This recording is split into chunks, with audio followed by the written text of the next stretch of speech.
নমস্কার, বাতায়ন ডিজিটালে স্বাগত জানাই। আজ সকাল থেকে শুরু হয়েছে আসাম বিধানসভার নির্বাচন এবং ১২৬টি বিধানসভা কেন্দ্রের মধ্যে রয়েছেন ৭২২ জন প্রার্থী এবং তাদের ভাগ্যবন্দী হতে চলেছে আজ ইভিএম মেশিনের মাধ্যমে। এবং আমরা ইতিমধ্যে রয়েছে কাঠিগড়া বিধানসভার অন্তর্গত কালাইন হায়ার সেকেন্ডারি স্কুলের যে বুথ কেন্দ্র রয়েছে, সেই বুথ কেন্দ্রে রয়েছে এখানকার সামগ্রিক দৃশ্য আপনাদেরকে দেখানোর প্রচেষ্টা করব এবং যারা ভোটাধিকার প্রয়োগ করছেন তারা কিসের ভিত্তিতে ভোট প্রয়োগ করছেন, কিসের প্রাধান্যতায় আজকের এই ভোট প্রয়োগ করছেন সেই বিষয়ে আমরা কথা বলার প্রচেষ্টা করব। যারা এখানে এসেছেন, যারা ভোটাররা রয়েছেন তাদের কি মতামত রয়েছে এইবারের নির্বাচনে, তারা কি পরিবর্তন চেয়ে ভোট প্রয়োগ করছেন সেটার বিষয়ে আমরা জানার প্রচেষ্টা করব, কথা বলার প্রচেষ্টা করব। এবং আমি ক্যামেরা পার্সনের সহযোগিতায় এখানকার যে সামগ্রিক যে দৃশ্য রয়েছে বর্তমান সেই দৃশ্য দেখানোর প্রচেষ্টায় রয়েছি। আমি আবারও বলছি, আমরা ইতিমধ্যে রয়েছে কাঠিগড়া বিধানসভার কালাইন হায়ার সেকেন্ডারি স্কুলের যে বুথ কেন্দ্র রয়েছে সেই বুথ কেন্দ্রে আমরা বর্তমানে উপস্থিত আছি। এখানকার যে সামগ্রিক দৃশ্য আপনাদেরকে দেখানোর প্রচেষ্টায় আছি। আমরা অবশ্যই দেখতে পাচ্ছি যে নির্বাচন কমিশনের কড়া নিরাপত্তার মাধ্যমেই এখানে চলছে আজকের এই ভোটদান। দাদা, ভোট দেওয়া হলো? হ্যাঁ হ্যাঁ হয়েছে। আচ্ছা, আজকের এই যে নির্বাচন কিসের প্রাধান্যতায় আজকে ভোট প্রয়োগ করেছেন? তো ডেভেলপমেন্ট, হ্যাঁ এই তো আর কি, সরকার ভালোই চালাচ্ছে, তো দেখি কি হয়, লেটস সি। আচ্ছা, এবারে নির্বাচনে কি পরিবর্তন আসতে পারে? সরকার কি বদলাতে পারে? কি বলবেন? সরকার, আমি জনগণ কি চায় না চায় অ্যাকচুয়ালি বুঝতে পারছি না, কিন্তু ডেভেলপমেন্ট তো হচ্ছে, যে সরকার এখন আছে বর্তমানে। আর বাকি তো ইলেকশনের পরে দেখা যাবে রেজাল্ট কী আসে, তারপরে নতুন সরকার বনবে না পুরানো সরকার থাকবে, ডিসাইড তো জনসাধারণ করবে।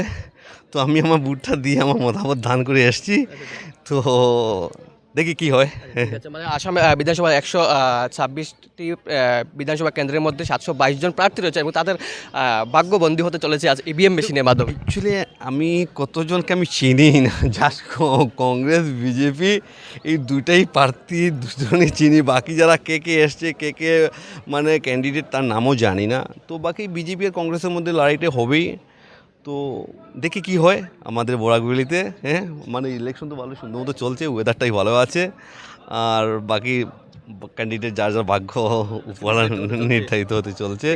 যেটাই হবে ভালো হবে। আর সরকার যারাই বানাক, কংগ্রেস বানাক বিজেপি বানাক, যেন জনসাধারণের কাজ ভালো করে করে পাবলিকের সঙ্গে জড়িত থাকে, যে জিতে গেলাম আর চলে গেলাম আর তারপরে পাবলিক সবাইকে ভুলে গেলাম। কিন্তু ইলেকশনের আগে যেগুলো আমরা মানে যে কথা দিই যে এই করব সেই করব, তো আমি আশাই করব যাই বা জিতুক, কংগ্রেস জিতুক বিজেপি জিতুক, যে জনসাধারণকে যে ওয়ার্ড দিয়েছে যেন ভালো করে কাজ করে গরিব দুঃখী সবার সঙ্গে থাকে, এটাই কামনা করি। সবার জন্য বেস্ট উইশেস। ঠিক আছে, ধন্যবাদ। আজকের এখানে যারা ভোট প্রয়োগ করছেন, যারা ভোটার রয়েছেন তাদের কথা একটাই, যে প্রতিশ্রুতি দেওয়া হয় সেই প্রতিশ্রুতি যাতে আগামী দিনে বাস্তবায়ন হয় সেই বিষয়টিকে কিন্তু তারা লক্ষ্য দিচ্ছেন, প্রাধান্যতা দিচ্ছেন। এবং আমরা চেষ্টা করব আরও দুই একজনের মতামত নেওয়ার, তারা কিসের ভিত্তিতে আজকের এই ভোটাধিকার প্রয়োগ করছেন। আমরা যেহেতু বলেছি যে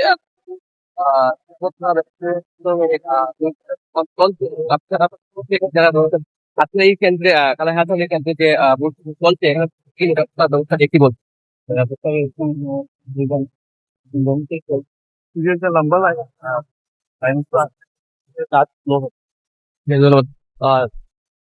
আমরা আরো প্রচেষ্টা করেছি যারা ভোট প্রয়োগ করে বের হচ্ছেন তারা কিসের ভিত্তিতে ভোট প্রয়োগ করেছে সেটাই হচ্ছে আজকের নতুন বিষয়। কি করবো তারা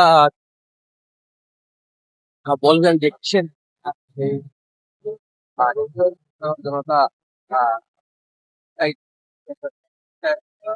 আমরা দেখানো প্রথম আপনি সামগ্রিক যে দৃশ্য আছে তাহলে আমরা আবারও বলছি যে কাছাকাছি কাঠগড়া বিধানসভার অন্তর্গত কালাই হায়ার সেকেন্ডারি স্কুলের ময়দানে রয়েছে।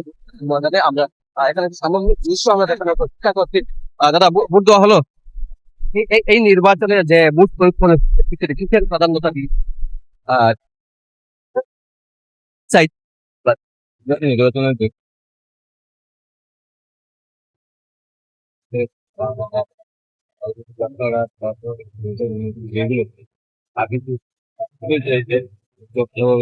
আরো আচ্ছা দাদা, ভোট দেওয়া হলো? এবার নির্বাচন কিসের প্রাধান্যতা দিলেন? কিসের কি কি ইস্যু? এইবার নির্বাচন কি পরিবর্তন চাইছেন? ঠিক আছে, ধন্যবাদ।